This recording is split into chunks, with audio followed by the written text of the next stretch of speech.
That means 8 total matches, including a semifinal right here in ATL. After months of anticipation, the groups are officially set with one dream on the line to bring back to their countries that eternal glory. Now, there's several Five Stripes who could have the chance to do just that for their nations, but there can only be one champion. So for this, we brought in a gentleman who knows just what it means to represent the USMNT at that level that every kid can only dream of. He's got 36 caps for the USMNT, including forming a part of that 2010 World Cup squad. Premier League and MLS veteran. Joining us today is the Director of International Scouting, Jonathan Spector. Specs, we're thrilled that you're with us here today. Class is permanent, and he's back in the studio as well. Thanks so much for your time. When you think back to those player days, 2010, and you awaiting that call to join the USMNT and go to your first ever World Cup, what were some of the emotions for young Specs? Yeah, if you can imagine a mix of joy, pure happiness, a little bit of nerves, excitement, immense pride, all of those things mixed into one. That's kind of what I felt. There's no greater feeling than representing your country at the international level, and no bigger stage than the World Cup. When you think back as well, you and I talked about it off air a little bit, but what made your group so special, you said, was that togetherness, that unity that Bob Bradley and that team had as well. What can you tell us about some of those team talks that you guys had going into your first ever match that's really what solidified that togetherness as a unit? Yeah, our opening match was against England. And so we knew going into that match, individually, we didn't match up against them per se. They had better players, but collectively, we knew that we could get the job done. And so this had been months and months, if not years, of working together with a core group of players, players who believed in one another, who fought for one another. And we knew going into that game that it was going to be that togetherness that was really important. So you put up 11 players on that board, and Bob Bradley, one of the things he said was, it's not about these 11, it's about everyone in this room, not just the players, but all the support staff as well. That's something we really bought into, we believed it, and that's what gave us some success there, I think. Absolutely, and now, Jonathan, it's not about just that squad, but it's about the entire world right now. 17s, it's almost that time. So before we break down those groups, it's really important that we go over a couple of format wrinkles in this tournament, being the largest total number of nations in World Cup history.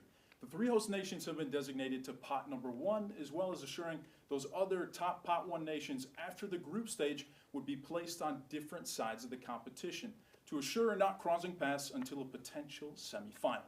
Also, there can be no more than 2 UEFA nations per group due to the total number of nations that they've got. And then lastly, 17's playoff placeholder spots will be decided in late March regarding those remaining FIFA and UEFA places. So now time, Let's break it all down here as we look at our official 12 groups that are going to be coming to form a part of the World Cup. There's a lot to take in right here, Specs. Of course, 48 total nations, biggest World Cup in history.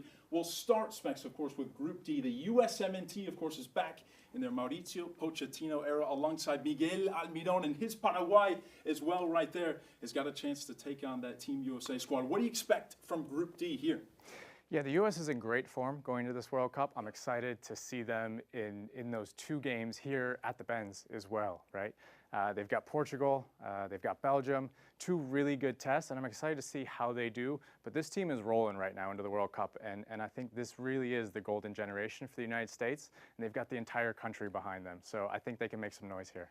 Of course, as U17 see there at home as well, there's an open UEFA playoff spot, so this is going to be Group C that is up for grabs between Turkey, Romania, Slovakia, and Kosovo as well right there. So a couple of potent sides that could shape up that part for Group D. As we take a look once again at all of these different 12 groups, we're going to keep moving along, Specs. There's a big potential for a lot of super groups here in this one. And one of the sides that you talked about as well, as we go over to Group number E, it's going to be Germany, Curacao as well, Ivory Coast, and Ecuador. Of course, you've got some real powerhouses in this group that could be a tough one to advance through. Yeah, Curaçao's up against some big hitters here for sure in Germany, Ivory Coast, Ecuador. Really small nation against some of the biggest footballing nations in the world. And I'm excited to see how that group shapes up.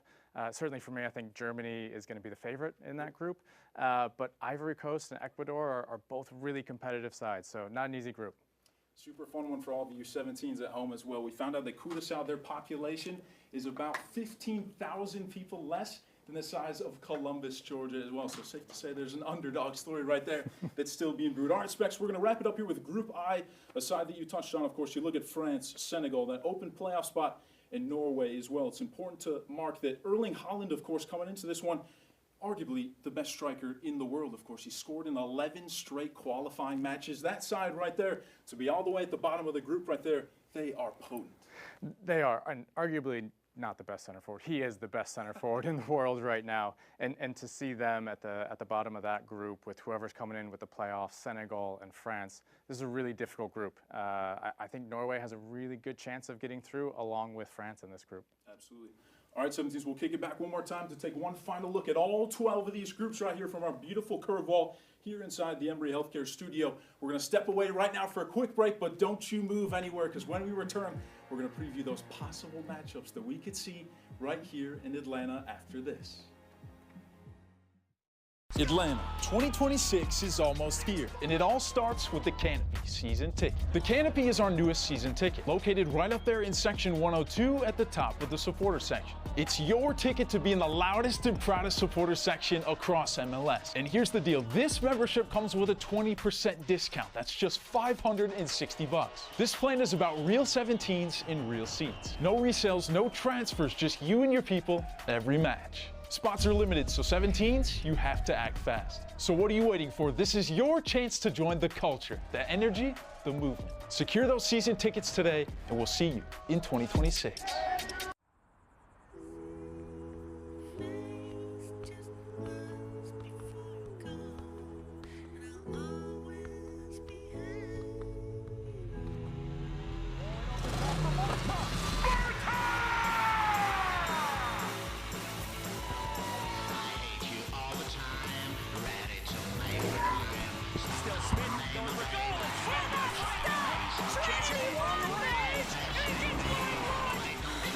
Talent on the pitch is second to none. What a shot! My goodness, Tabinia! A monster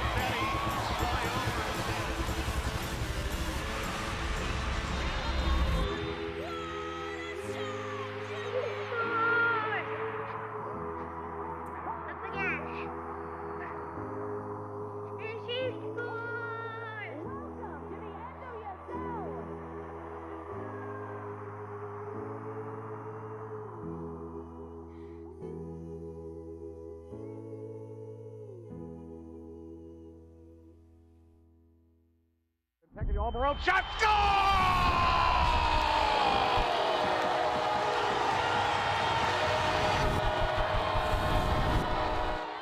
Welcome back, 17s, to the Atlanta Soccer Celebration right here from Embry Healthcare Studio.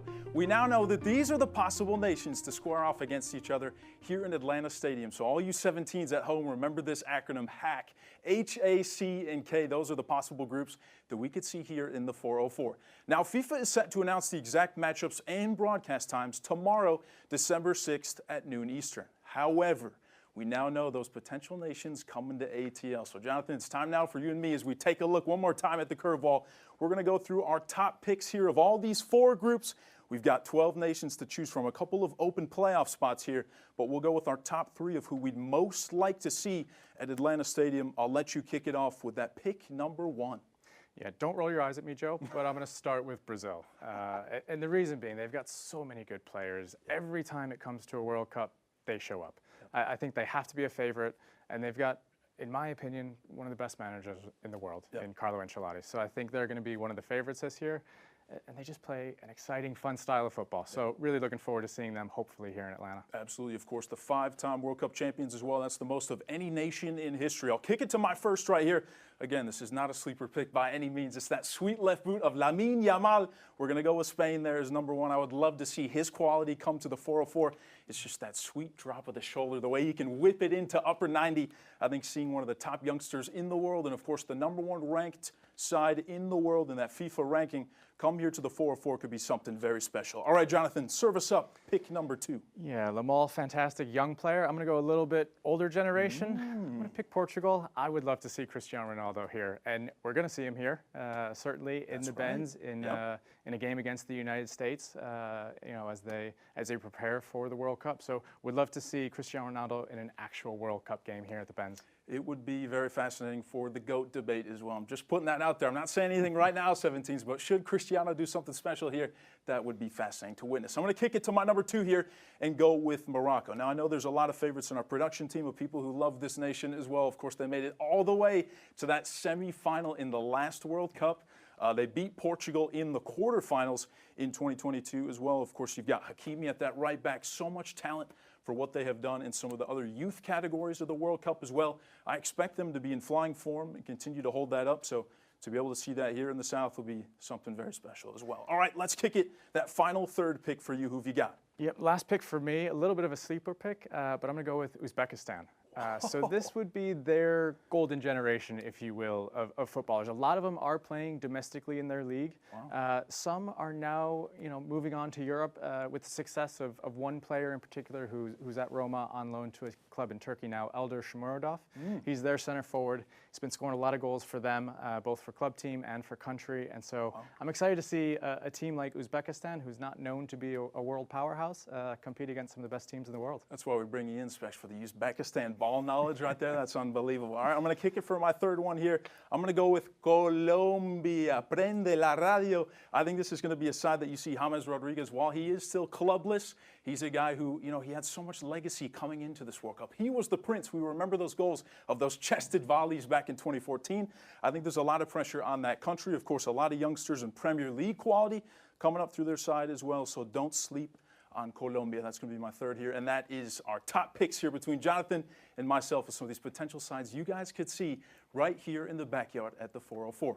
We're going to step aside for another quick break. When we come back, we're going to touch on what federation might be calling Atlanta home as their base camp. Coming up right after this. Atlanta families, this one's for you. Introducing the 5-Stripe Family Plan, our new youth discount season ticket. For every adult season ticket, you can also add up to 2 youth tickets, so the entire family can enjoy the match day action. Starting at just $360, it's the best seat in the house that you can enjoy from either the lower goal or the mezzanine goal. Bring your kids, bring the energy to be a part of the next generation of 5 Stripes. Welcome to Atlanta, a city like no other. Mercedes-Benz Stadium in A city where big moments are born.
Welcome back, 17s, to the Atlanta Soccer Celebration right here live from Emory Healthcare Studio. Thanks to the remarkable investment from owner Arthur Blank and the entire organizational effort to keep the training ground one of the world's very best, our facilities here in Marietta, Georgia have been declared a base camp for one of the lucky qualified nations, meaning, Specs, that we could see one of the top nations in the world call this place home for the duration of the World Cup. What does that say about the continuous innovation on behalf of the club to make this place one of the top places in world soccer to be? Yeah, well, there'll be no shortage of teams that want to make this their base camp, this training ground here in Marietta, Georgia. And I think it speaks to the investment that Arthur Blank has made and his belief in soccer to bring people together. It's not just the investment in the training ground here, it's the investment to bring a women's team, an NWSL team to Atlanta, as well as to bring the U.S. national team, their headquarters here, and making Atlanta the epicenter of soccer in this country. Absolutely. Now, you've traveled the world not just as a player, but also in your recruitment processes as well. What are some of the specific assets of the training ground here, the recovery stations that we've got that make this place so top in comparison to some of those other facilities all across world soccer? Yeah, well, this certainly is the gold standard in MLS, but also around the world. As you said, I've been to a lot of different training grounds, both as a player and in my current role, and there's no stone left unturned in ensuring that our players, our professional players, and our academy players have everything that they could possibly need to be successful. Absolutely. We're going to step aside here for a quick break, but don't go anywhere, 17s. We're going to preview a qualifying playoff match between two five stripes, Anea Mihai and Bartosz Slisz. That's coming up right after this.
The talent on the pitch is second to none. What a shot! My goodness, Tabinia! A monster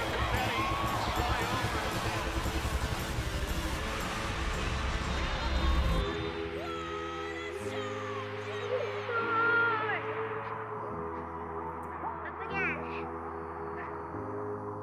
And she scores! welcome to the NWSL!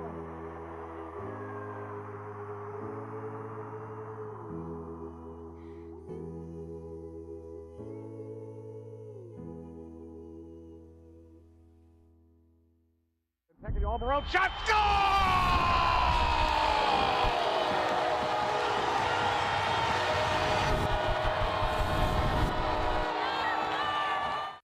Welcome back, 17s, to the Atlanta Soccer Celebration here live from Emory Healthcare Studio. Now, there's still a couple of five stripes with a chance to punch their ticket to the World Cup next year. They'll have to get through one another to make it to the world's biggest stage. We've got Albania that's set to take on Poland in late March, competing for the remaining 4 UEFA spots at Warsaw's National Stadium right there in Bartosz Slisz's backyard. So the winner between Slisz and Mihai will then have to face the winner of Sweden and Ukraine to one more set of 90 minutes to stamp their spot in the 2026 World Cup. So, Specs, these are two guys that you know very well, of course, scouting them heavily before they came here to bring them to Atlanta United.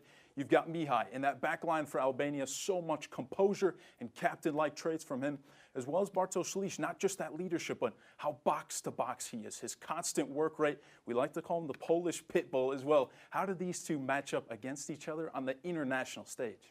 Yeah, well, thanks for not making me pick a winner in this one.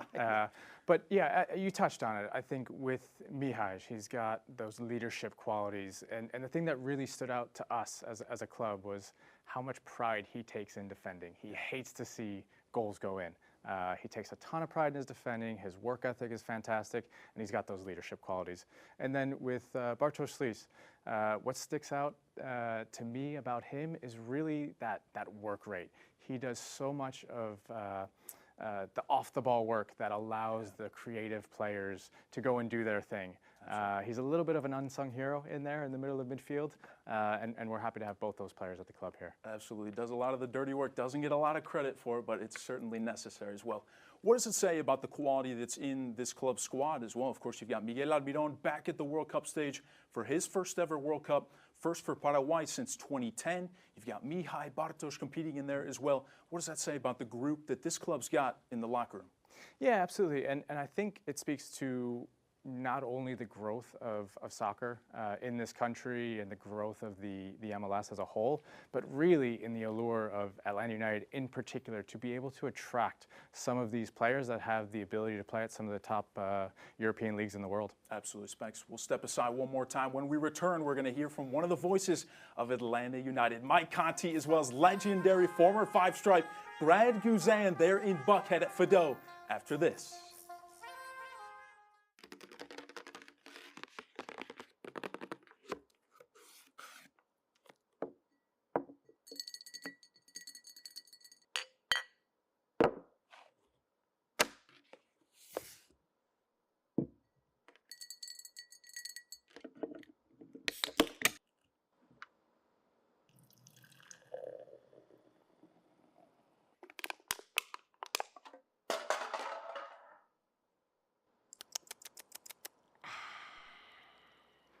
Welcome to Atlanta, a city like no other.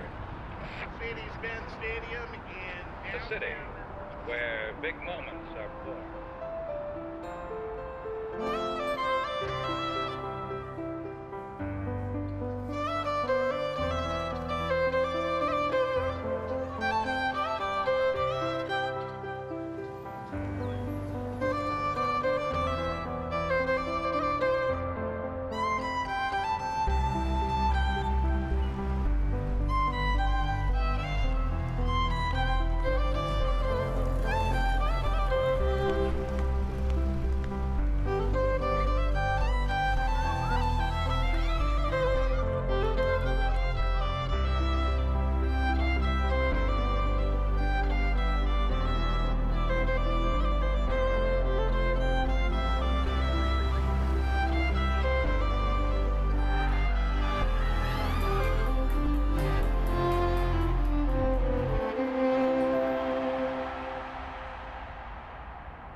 Welcome back live from the Emory Healthcare Studio. That's Jonathan Spector. I'm Joe Freihofer, and this is your Atlanta Soccer Celebration.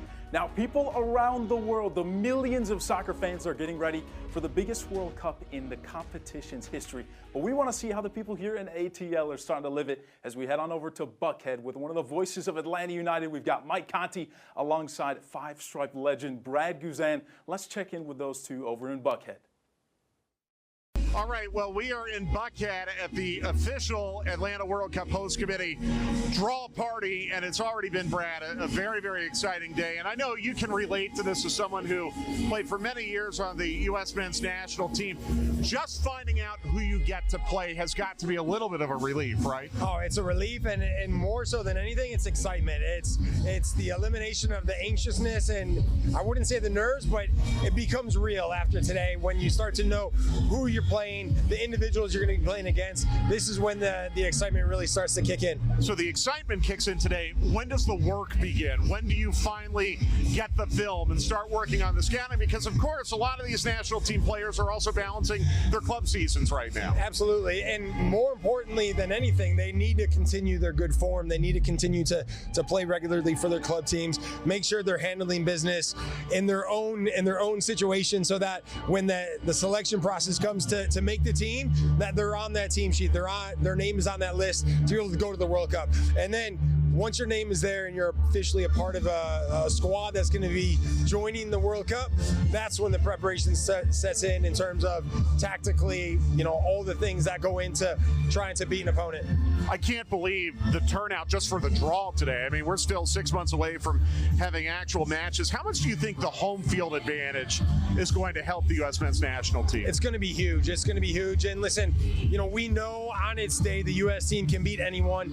And with the support of an entire country behind them, letting their voices be heard, showing the passion and how much the sport of soccer has grown here in the U.S., I think that the sky's the limit. So it's going to be a really exciting 2026. Do you miss playing yet?